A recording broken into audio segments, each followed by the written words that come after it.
আরাকানের সাথে চীন প্রদেশের যে সীমান্ত, সেখানে একটা শহর আছে বড়, পালেতোয়া। পালেতোয়া এই বাংলাদেশের বান্দরবনের খুব কাছে।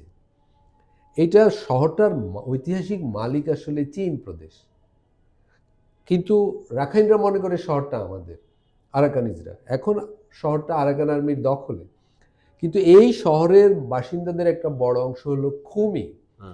খুমিরাও এখানে আরাকান আর্মির বিরুদ্ধে অস্ত্র ধরছে।